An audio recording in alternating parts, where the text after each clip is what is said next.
India வந்தடைந்தார் அண்ணாமலை. மயான அமைதியான பாஜக. ராஜினாமா கடிதம் கொடுத்த நயினார். டெல்லி அரசியலில் கால் பதிக்கும் விஜய். முதல் எம்பி யார்? தீவிர ஆலோசனையில் மூத்தைகள். அதிமுக அலுவலகத்தை கைப்பற்றிய எடப்பாடி. வேலுமணியின் அடுத்த கட்ட நடவடிக்கை என்ன? மாவட்ட வாரியாக விலை சோபா மாடல். கொதிக்கும் அதிமுக நிர்வாகிகள். எடப்பாடியின் பதவிக்கு பெரும் ஆபத்தா? குரல் வித்தை காட்டும் டிவிகே எம்எல்ஏக்கள். தேடப்படும் குற்றவாளிகள் எல்லாம் டிவிகேவில் இணைக்கும் செங்கோட்டையன். தமிழக அரசியல் களத்தில் என்ன நடக்கிறது? வாருங்கள் இந்த வீடியோவில் பார்க்கலாம். அதற்கு முன்பாக நமது சேனலை சப்ஸ்கிரைப் செய்து கொள்ளுங்கள். அன்பு தமிழ் நெஞ்சங்களுக்கு அன்பு வணக்கம். இன்னைக்கு காலையிலிருந்தே பாஜக தொண்டர்கள் எல்லாம் சமூக வலைதளங்கள்ல ஃபயர் விட்டுட்டு இருக்கிறாங்க. ஏன்னா இந்த சிங்கம் படத்துல சூர்யா அவர்கள் ஒரு வசனம் பேசுவாரு, நான் திரும்பவும் தூத்துக்குடிக்குள்ள வருவேன், அப்ப வரும்போது நிறைய பட்டாசு வெடிக்கும், அப்ப வெடியில சிக்கிறவன்லாம் சின்ன பணமாவீங்கன்னு சூர்யா அவர்கள் சிங்கம் படத்துல ஒரு வசனம் பேசியிருப்பாரு.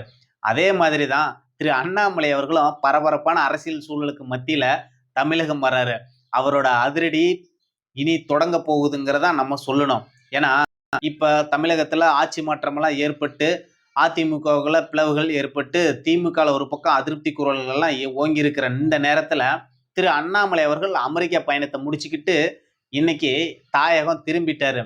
இனிமேலுக்கு தமிழகத்துல எல்லா தலைகளுக்கும் பட்டாசு சத்தம் கேட்கதான் போகுது. அண்ணாமலை வெடிக்கிற பட்டாசு அப்படிங்கிறத நம்ம சொல்லணும். ஏன்னா இந்த சூழலுக்கு அண்ணாமலை தான் சரியான ஆளுங்கிறத பலரும் பல பத்திரிகையாளர்கள் ஊடகங்கள் எல்லாமே பேசிட்டு இருக்கிறாங்க. அததான் இப்ப அண்ணாமலையோட வருகையும் பல அரசியல் தலைவர்களும் எதிர்பார்த்து காத்துக்கிட்டு இருக்கிறாங்க.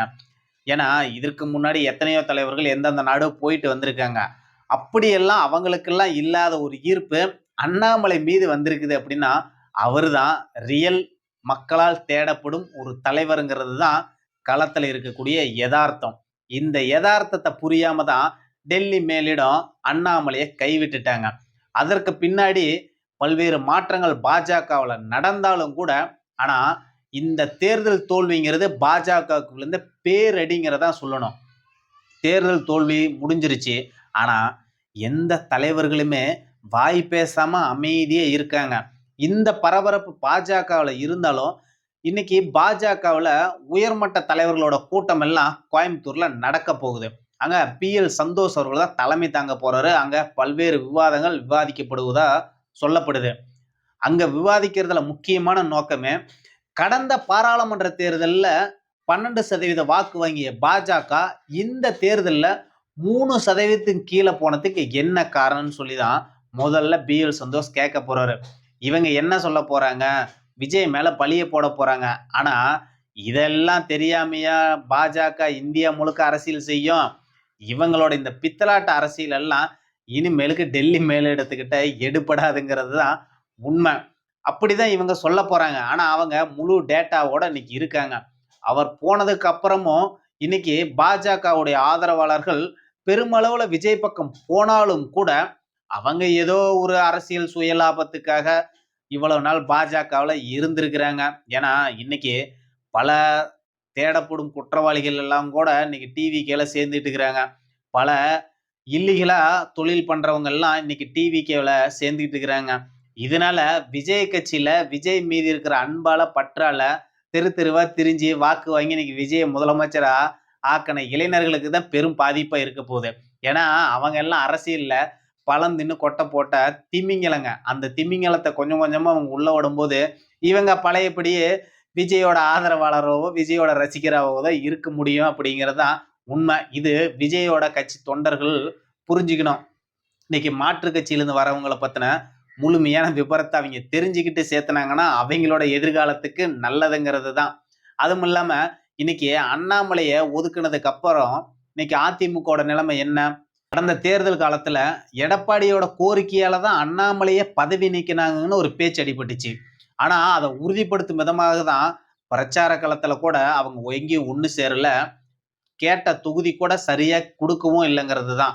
அது வேற விஷயம். இந்த 4 பேரும் அவங்களுக்கு தேவையான தொகுதியை கேட்டு வாங்கிக்கிட்டாங்க. அது ஒரு பக்கம் இருந்தாலும் பாஜகவுக்கு வெற்றி வாய்ப்பு, பாஜக வலுவா இருக்கிற பகுதிக்கு உண்டான தொகுதி எடப்பாடி கொடுக்கல அப்படிங்கிறது அண்ணாமலையோட ஆதரவாளருக்கெல்லாம் ஒரு ஆதங்கம் இருந்துச்சு தான். அந்த ஆதங்கம் கடைசி வரையிலையும் அதிமுக தரப்புல இருந்தோ, பாஜக தரப்புல இருந்தோ சரிப்படுத்தாமயே விட்டுட்டாங்க. அதனோட விளைவு என்ன? விஜய் முதல்வர் ஆயிட்டாரு. இன்னைக்கு எடப்பாடி எதிரா ஒரு கூட்டம் கிளம்பிருச்சு. இன்னைக்கு எடப்பாடி என்னதான் மாவட்ட செயலாளர் கூட்டம்லாம் நடத்தினாலும், அது கூட மண்டபத்தில் நடத்துற மாதிரி ஒரு பிளான் பண்ணாரு. இப்போ அலுவலகத்திலே நடத்துறாரு. ஏற்கனவே சி.வி. சண்முகம் தரப்பு பொதுக்குழு உறுப்பினர்கள் எல்லாமே அவங்க கூப்பிட்டு கையெழுத்து வாங்கிட்டு இருக்கிறாங்க. சிறப்பு பொதுக்குழுவை நடத்தணும்னு சொல்லி. ஆனா எடப்பாடி என்ன பண்றாரு? பக்கமா அறிக்கையை தான் விடுறாரே தவிர, இந்த பொதுக்குழு கூட்டுறதுக்குண்டான எந்த முயற்சியும் அவர் எடுக்கல. அதுதான் பல அதிமுக நிர்வாகிகளே இன்னைக்கு கொதிச்சு போய் இருக்கிறாங்க. ஏன் எடப்பாடி இப்படி பண்றாரு?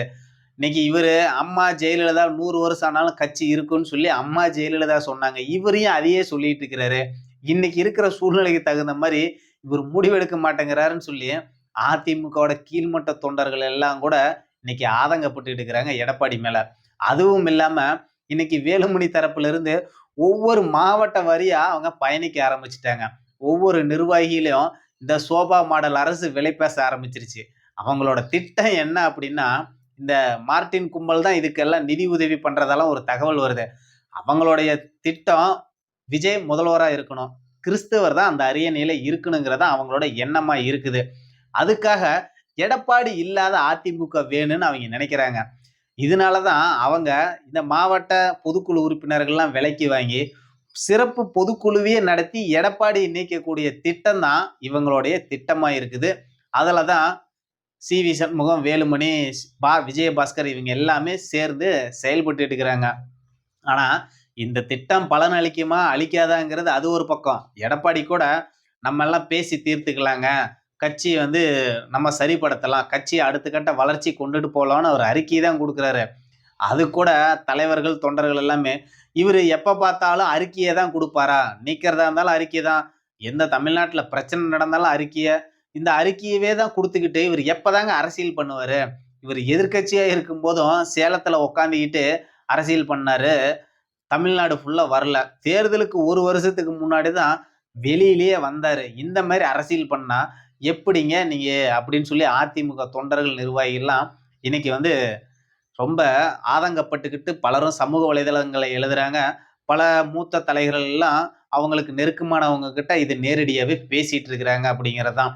ஏன்னா இன்னைக்கு இருக்கக்கூடிய சூழலுக்கு திமுகவை எதிர்த்தாதான் கட்சியை வலுப்படுத்த முடியுங்கிறது தான் யதார்த்தம். இதுதான் ஜெயலலிதாவும் செஞ்சாங்க, எம்ஜிஆரும் செஞ்சாங்க. ஏன் அண்ணாமலை அவர்கள் கூட திமுக எதிர்ப்புல தான் பாஜகவை வளர்த்தி எடுத்தாரு. அதனாலதான் இன்னைக்கு திமுக காரங்களாம் கூட அண்ணாமலையை ஆட்டுக்குட்டி ஆட்டுக்குட்டின்னு சொல்லி சொன்னாங்க.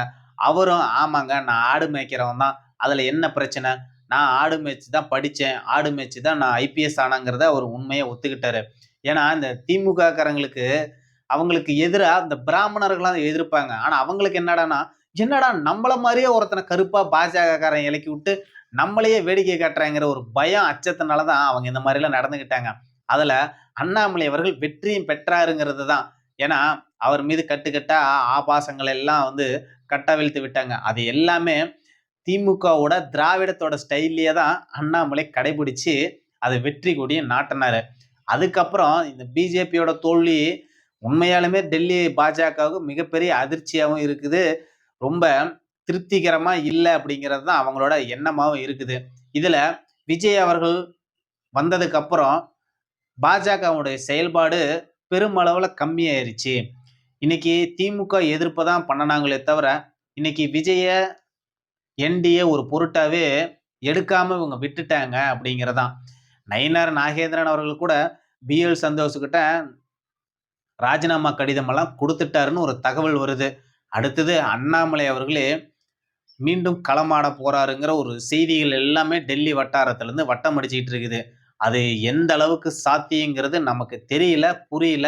பார்ப்போம், பொறுத்திருந்து பார்ப்போம். அண்ணாமலையின் 2.0 நடைபெறுமா? அவரது அதிரடி, அவரது தீப்பறக்கும் பேச்சுக்கள் மீண்டும் தமிழக இளைஞர்கள் மத்தியில தீப்பொறி பிளம்பாக மீட்டெழுக்குமாங்கிறது நம்ம பொறுத்திருந்து தான் பார்க்கணும்.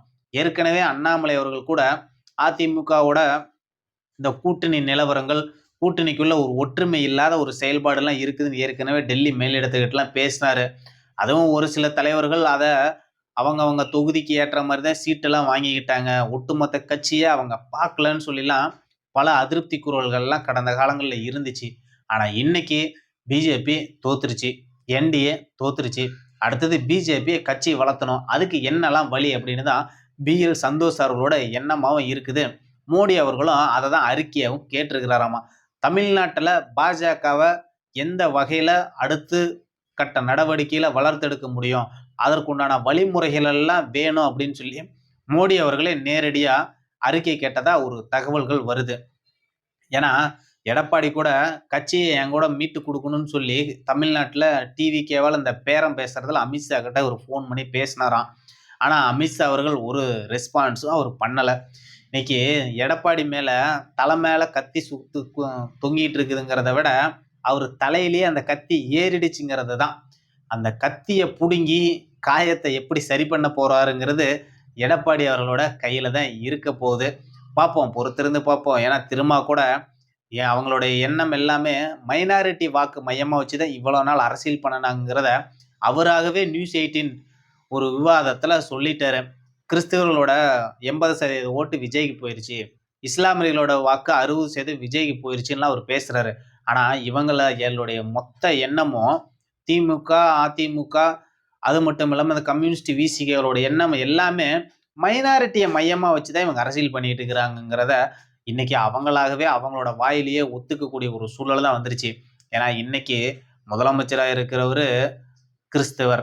அவரு சினிமால இருக்கிறவர்ல விஜய். அரசியலுக்கு வந்தவுடனே ஜோசப் விஜயா மாத்திக்கிட்டாரு. அந்த ஜோசப் விஜய்ங்கிற பேரு தான் சிறுபான்மை மக்கள் அவர் பின்னாடி அணி திரளறதுக்கு ஒரு முக்கியமான காரணமாவும் அமைஞ்சிருக்குது. பொறுத்திருந்து பார்ப்போம். அண்ணாமலையின் வருகை, அண்ணாமலைக்கு என்ன பதவி காத்துட்டு இருக்கு? அண்ணாமலையோட பத்திரிகையாளர் சந்திப்பு எப்ப இருக்குன்னு உங்கள மாரியே நானும் எதிர்பார்த்து காத்துட்டு இருக்கேன். நன்றி, வணக்கம்.